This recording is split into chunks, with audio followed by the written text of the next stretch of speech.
पीके के अलावा मूवी की बात कर रहे हैं, मूवी की बात कर रहे हैं। अब पीके जैसी मूवी ही नहीं बनेगी।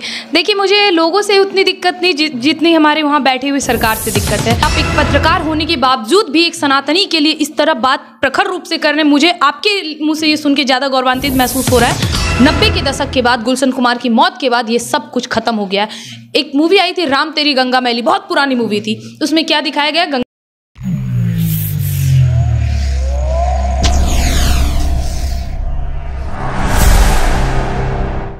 मैं अभी जमुई में हूँ और मेरे साथ खुशबू पांडे जुड़ रही है। खुशबू पांडे को आप हिंदू की शेरनी के नाम से जानते होंगे, लेकिन आपको एक चीज़ और बताते हैं कि ये कराटे और जूडो के लिए नेशनल प्लेयर भी है। अभी श्रीलंका हाल फिलहाल जा रही है खेलने के लिए। सारे मुद्दे पर बात करेंगे खुशबू से, लेकिन सबसे पहले बात करते हैं हिंदुत्व शेरनी से कि आखिर पीके के अलावा भी कुछ बनेगा क्या? पीके के अलावा मूवी की बात कर रहे हैं, मूवी की बात कर रहे हैं। अब पीके जैसी मूवी ही नहीं बनेगी। देखिए, मुझे लोगों से उतनी दिक्कत नहीं जितनी हमारे वहाँ बैठी हुई सरकार से दिक्कत है, क्योंकि कहीं ना कहीं सेंसर बोर्ड पास करता है तभी मूवी पारित होती है। तो अगर आप किसी हीरो को, मैंने भी व्यक्तिगत रूप से बोले तो मुझे शाहरुख खान, सलमान खान या फिर जो भी खान वाले मुद्दे हैं, इन सब चीज़ों से मुझे दिक्कत है। लेकिन अगर कोई मूवी आ रही है, कोई मूवी लोग देख रहे हैं, तो क्यों देख रहे हैं? सेंसर बोर्ड पास कर रही है तभी ना। तो मुझे सेंसर बोर्ड से दिक्कत है, ऐसी मूवी नहीं आनी चाहिए, बात खत्म है। बाकी विरोध प्रदर्शन जारी रहेगा। अगर आज बात से बात बन जाए तो ठीक है, वरना तो बात यह है कि जगह पीके हो गया या ओ माय गॉड हो गया, ये कई सारी फिल्में आई है जो फिल्म के थ्रू सिनेमा के थ्रू हिंदुत्व के आस्था पर लोग ठेस पहुंचाते हैं। बाइते आराम से फिल्म के कलेक्शन भी करते हैं, पैसा भी कमाते हैं। जरूरी नहीं कि उनके मुस्लिम और जो ऑडियंस है उनसे ही पैसे आते हैं, हिंदू ऑडियंस भी देने, लेकिन उनके आस्था के जो सनातन धर्म है, हिंदू राष्ट्र है, आप लोग हिंदू राष्ट्र की बात करते हैं। इस हिंदुस्तान में आप हिंदू के आस्था पर ठेस पहुंचा करके आप पैसे भी कमाते हैं और ऊपर से आप उसको गाली भी देते हैं। कहीं भी आप ऐसा पिक्चर नहीं, मेरे को देखने को नहीं मिला है कि आप मुस्लिम धर्म के खिलाफ कोई बॉलीवुड में पिक्चर बना हो। मुझे ये बात बहुत अच्छी लगी कि आप एक पत्रकार होने के बावजूद भी एक सनातनी के लिए इस तरह बात प्रखर रूप से करने, मुझे आपके मुँह से ये सुन के ज़्यादा गौरवान्वित महसूस हो रहा है। और मैं आपको एक बात बता दूँ, 90 के दशक के बाद, गुलशन कुमार जी की मौत के बाद हमारे देश में ऐसी कोई भी सांस्कृतिक कार्यक्रम वाले गाने नहीं आए हैं, भाई बहन के त्योहारों पे गाने नहीं आए, विवाह पे गाने नहीं आए जिसको हम प्रदर्शित कर सके।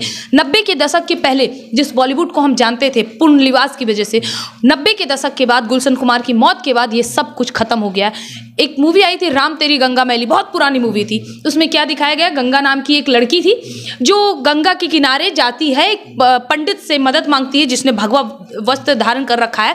पंडित उससे मदद के बदले उस पर रेप अटेम्प्ट करता है और रेप अटेम्प्ट करने के बाद उस ओम नमः शिवाय का जाप करता है। तो ये किस हद तक सही है? बताया जाता है कि हवस का पुजारी, हवस तो उर्दू शब्द है ना, तो हवस का पुजारी कैसे? हवस का तो मौलवी होना चाहिए। तो हर चीज को मरोड़ तड़ोड़ के दिखाना, ये सारा जिम्मा बॉलीवुड ने उठाया, उसको साथ दी सरकार ने। उस वक्त की सरकार हो, कहीं ना कहीं अभी की सरकार से भी थोड़ी बहुत मिल रही है, इस चीज को भी मैं बोलूंगी।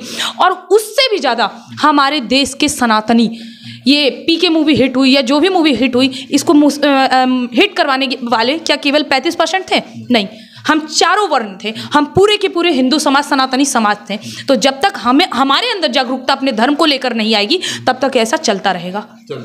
जनसंख्या नियंत्रण में क्या कहेंगे? सरकार जो है जनसंख्या नियंत्रण कानून ला रही है। हमारे देश में जो जनसंख्या पॉपुलेशन बढ़ रहा है, उस पॉपुलेशन के बढ़ाने में जो रेशियो है वो मुस्लिम रिलीजन है, उनका सबसे बड़ा योगदान है।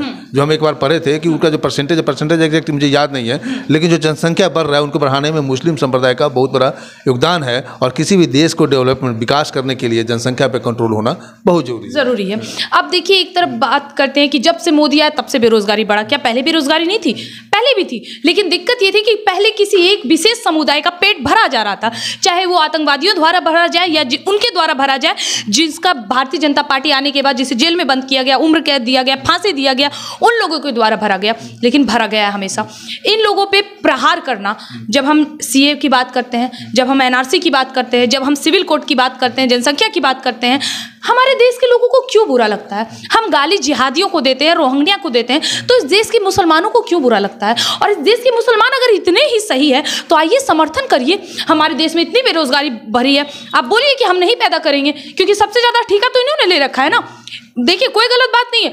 अगर मैं गलत हूं तो डॉक्टर रिजवान अहमद का एक पर्सनल वीडियो आप उनके यूट्यूब चैनल पे जाके देख लीजिए। उन्होंने क्लियर कहा कि सुनो हिंदुओं, सुनो, अगर इन 40-50 सालों में अपनी तदाद नहीं बढ़ाओगे ना, तो लिखित में ले लो मेरे हाथ से, इस्लामिक कंट्री बनने से कोई नहीं रोक पाएगा। और अब अगर हम हिंदू अपना ये राष्ट्र खो देंगे ना तो सच में हिंदू हिजड़े कहलाएंगे। इसका एग्जाम्पल ये आपको साउथ में देखने को मिलेगा, आंध्रा में देखने को मिलेगा, इसका एग्जाम्पल आपको वेस्ट बंगाल में मिलेगा, या कहीं भी बिहार में भी आप जाते हैं सीमांचल की तरफ, मैं खुद देख करके आया हूँ, वहाँ पे हिंदू लोग को लाश को जलाने नहीं दिया जाता है, अभी भी दफनाया जाता है, ये भी अभी भी दफनाया जाता है। उसके बाद है कि मुस्लिम का इतना मनोबल बढ़ा हुआ है, आप किसी संगठन से जुड़े हुए नहीं हैं, अकेले कैसे करेंगे?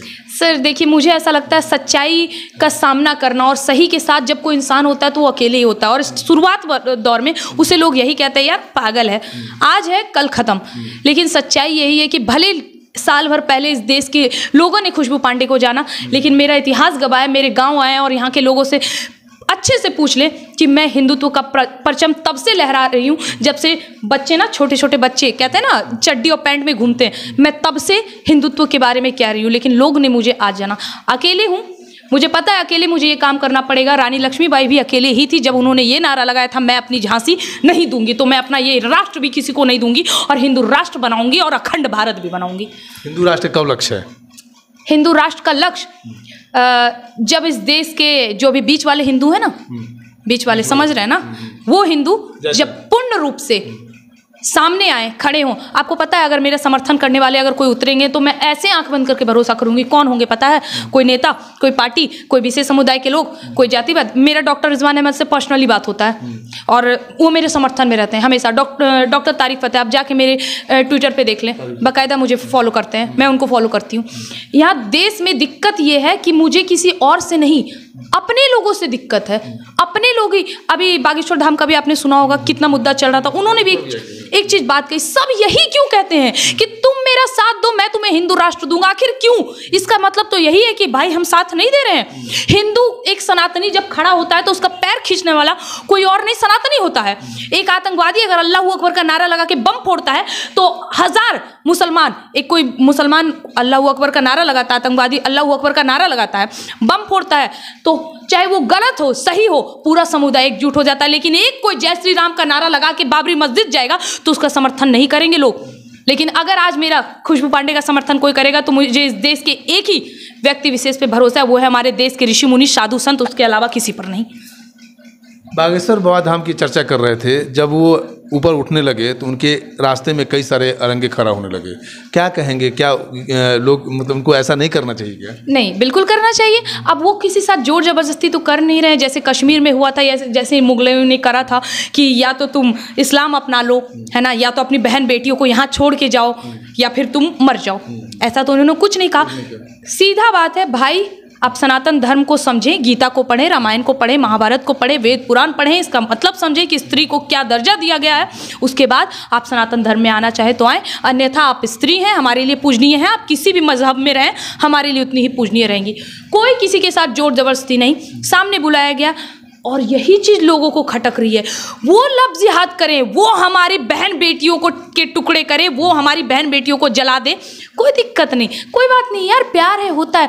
तो फिर अगर हम शुरू करें तो क्या दिक्कत है? और मैं आपके चैनल के माध्यम से ये बात स्पष्ट रूप से कह दूं कि अगर अब हमारे देश में लफ्ज़ जिहाद होता है और वाकई में हमारे देश के महाराणा प्रताप शिवाजी के वंशज आज भी जीवित हैं और उनको फॉलो करने वाले लोग आज भी उनकी तरह मूछ रखते हैं, ता लगाते हैं और रानी पद्मावती को फॉलो करते हैं, रानी लक्ष्मीबाई को मानते हैं, तो सुनिए, अगर हमारे समाज की हिंदू वर्ग की एक हिंदू बहन बेटी को उठाई जाए तो उनकी 10 उठा लो।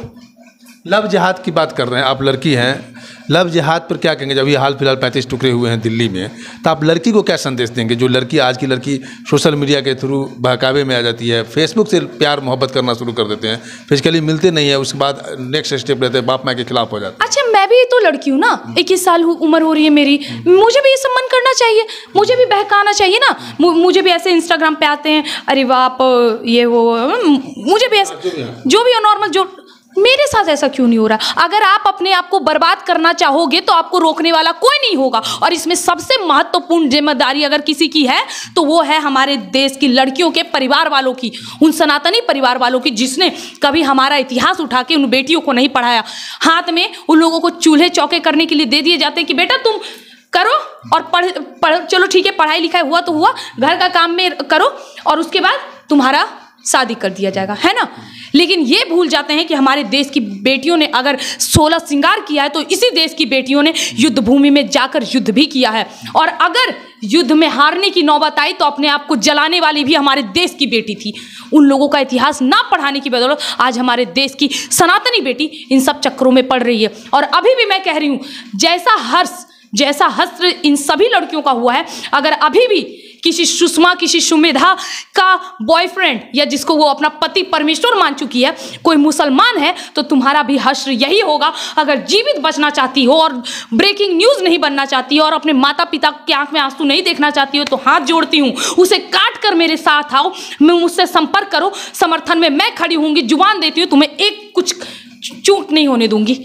इतना आप बेबाकी रहते हैं, आपको डर नहीं लगता है? देखिए, मुझे जहाँ तक कि पता है, अगर आप अपनी ग्रंथ को समझते हैं, जाहिर सी बात है आप भी सनातनी हैं, अपने धर्म को मानते हैं, भगवान को भी मानते होंगे, गीता को तो मानते ही होंगे। गीता में लिखा है धर्मो रक्षते रक्षता।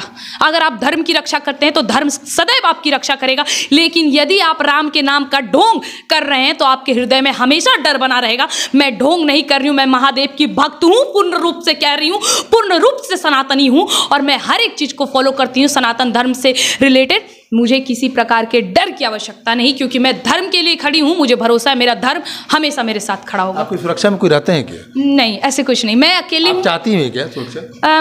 अगर मैं इतनी बड़ी तो नहीं हूँ कि मेरे 4 पीछे गार्ड रहे, बस मुझे दे दीजिए, मैं अपना सुरक्षा खुद करूंगी। आप लाइसेंसी चाहते हैं? मैं चाहती हूँ, मैं ये चीज़ चाहती हूँ कि मुझे लाइसेंसी मिले। और जाहिर सी बात है, आप पत्रकार हैं हमारे, और मुझे गर्व है इस बात पे। मुझे आपसे मिलकर खुशी हुई कि आप एक पत्रकार होने के बाद भी आप मुझसे हर वक्त मेरे सुरक्षा को लेकर बात कर रहे हैं। मैं ये चीज़ सच में चाहती हूँ कि मेरे पास लाइसेंसी हो, क्योंकि भाई मैं अभी नहीं मरना चाहती हूँ, अभी नहीं, बिना अपने देश को। अभी तो मैं शुरू हुई हूँ, अभी मैं ख़त्म नहीं होना चाहती हूँ, इसलिए मैं जीवित रहना चाहती हूँ। शादी करेंगे आप?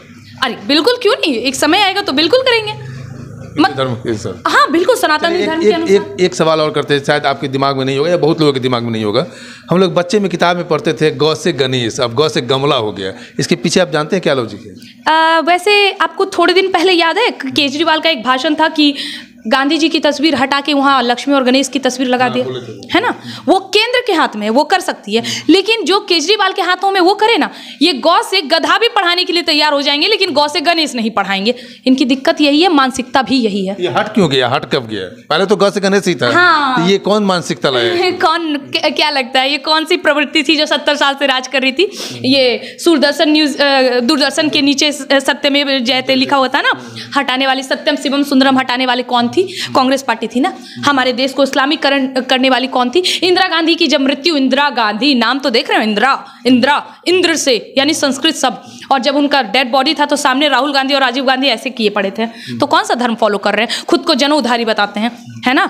ये जिनके जो अपनी दादी का नाम लेते हैं, मैं इंदिरा गांधी का पोता हूँ, फिरोज खान का नाम काहे नहीं लेते हैं? उनसे जरा पूछिए। ये ऐसे लोग थे जिनका ना कोई जात था ना कोई धर्म था। प्रियंका गांधी के शादी में वो लोग कलमा पढ़ने इतने बड़े मौलवी आए हुए थे। आप लोगों ने कभी नोटिस करा ये सारी बातें? या देश की किसी जनता ने नोटिस करा हम लोगों को किस तरह, हमारे धर्म को किस तरह खोखला किया जा रहा है? जो कह रहे हैं ना, अरे धर्म कुछ नहीं होता, मंदिर मस्जिद कुछ नहीं होता, नहीं होता ना। तो ये जो तुम्हारे अब्बा जान मुगलई आए थे ना हमारे देश में, हमारे मंदिर और हमारी धरोहर को तोड़ते नहीं। तो आज बहुत सारी बात हुई, गौ से गमला, गौ से गणेश पर भी बात हुई और हिंदुत्व की बात हुई। सही बात है, आप हिंदुस्तान में हैं तो हिंदुत्व की बात होना जरूरी है और बहुत बेबाकी से बात की। हम उम्मीद करते हैं कि ये हमेशा सुरक्षित रहें और स्वस्थ रहें। मैं शंभू कुमार कह रहा हूँ, मैं राजेश के साथ।